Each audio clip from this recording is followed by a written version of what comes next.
The arrangement of the Qur'an is one of many reasons why Muslims believe that it could only have come from God. In fact, modern research has discovered a remarkable structure in the Qur'an known as ring composition. To demonstrate this, let's analyze the second chapter of the Qur'an known as Al-Baqarah, the cow. This chapter consists of a total of 286 verses. The entire chapter can be divided into 9 groups based on theme. The first group of verses talk about faith and unbelief. This mirrors the theme of the last group of verses. The second group covers God's creation and knowledge. This again mirrors the second to the last group's theme. The third group discusses the law given to the Israelites, which mirrors the giving of law to the Muslims in the 7th group. The fourth group relates to the test of Abraham, a mirror of the test of Muslims in the 6th group. The middle group, the 5th group, is the central theme of the entire chapter, the change in direction of the Muslim prayer. We have made you believers a middle nation, so that you may bear witness to the truth before others. We only made the direction the one you used to face in order to distinguish those who follow the messenger from those who turn on their heels.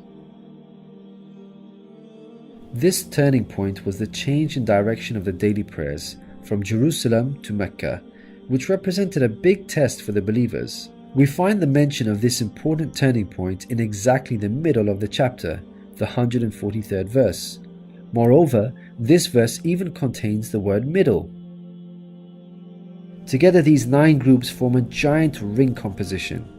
As you can see, ring composition is structured as a sort of circle, with the central meaning placed at the center. You can think of it in terms of a mirror, so ring composition is the equivalent of putting a mirror in the middle. What is mentioned in the first half will be reflected in the second half. Things can be taken a step further. If we examine these 9 groups, we find that they each contain sub-ring compositions. So what we have is rings within rings. For example, here is the 8th group with the theme of God's creation and knowledge. We can see that the beginning and the end both have the themes of giving and charity, and the central theme of God's power and knowledge is placed in the middle. Things can be taken further still. This sub-ring contains yet another ring within itself. This is the 255th verse known as Ayat al-Kursi, the verse of the throne.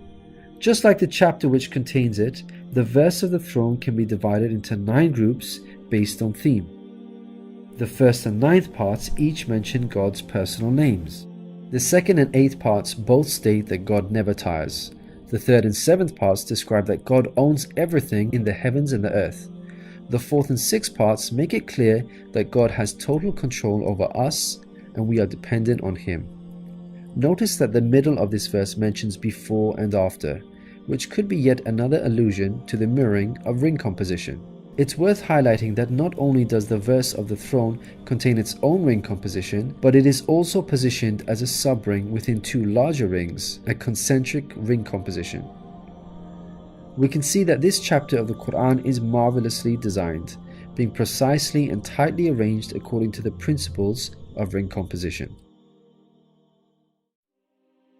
This precision in arrangement is in fact astonishing when we consider the timing of the revelation of these verses. To appreciate this, let's consider the analogy of building construction. Imagine you had the task of building a house.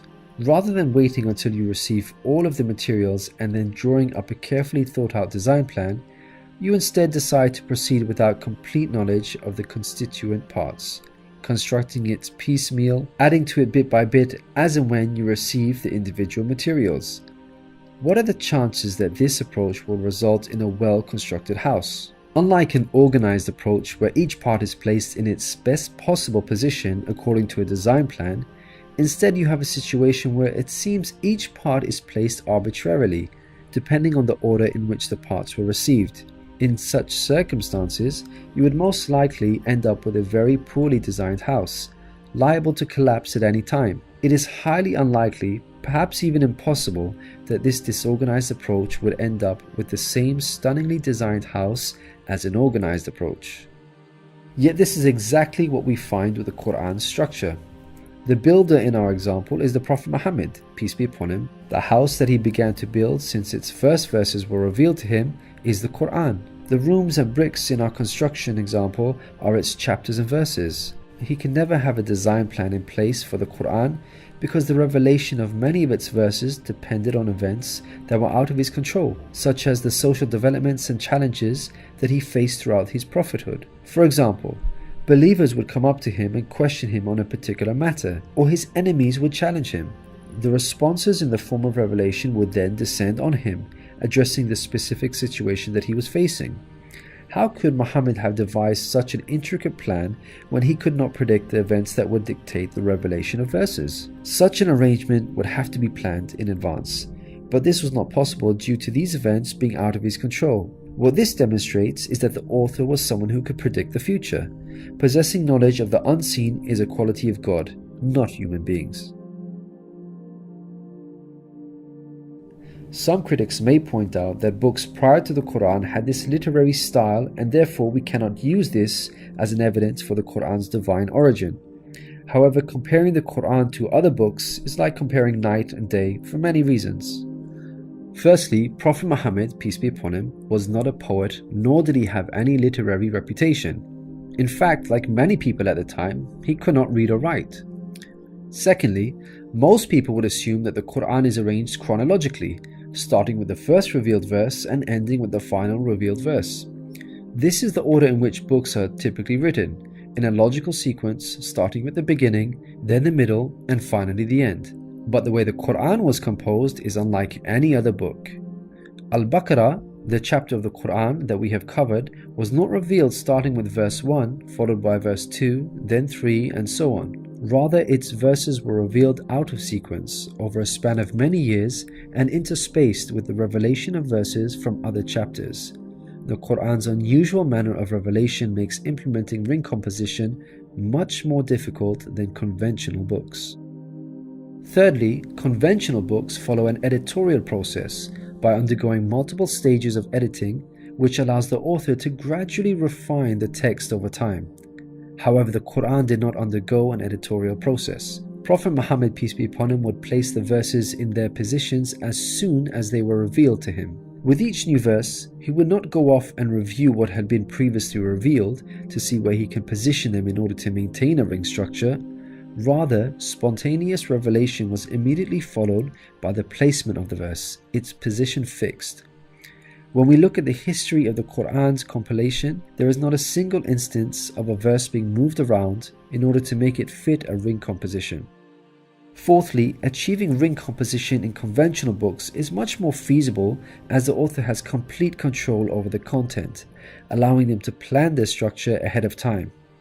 As we've already seen with the Qur'an, its content was circumstantial as it was tied to events that were out of the control of the Prophet Muhammad, peace be upon him, and therefore he could not plan a structure ahead of time. Fifthly, the Qur'an was first revealed as an oral recitation, not in written format. With written books, you can easily plan a structure because you can quickly and conveniently refer back to what you have written previously. But with a recited text like the Qur'an, the Prophet Muhammad, peace be upon him, would have had to rely on his memory in order to recall what was previously revealed, a much greater challenge. In light of all these difficult circumstances, wouldn't you expect the Qur'an's structure to be jumbled? What we find against all odds, however, is that the Qur'an contains a remarkably sophisticated structure. The circumstances of the Qur'an's revelation, together with its precision and harmony, represent a compelling argument for its divine origin. Your companion is neither astray nor being misled, nor does he say anything of his own desire. It is no less than inspiration sent down to him. He was taught by one mighty in power.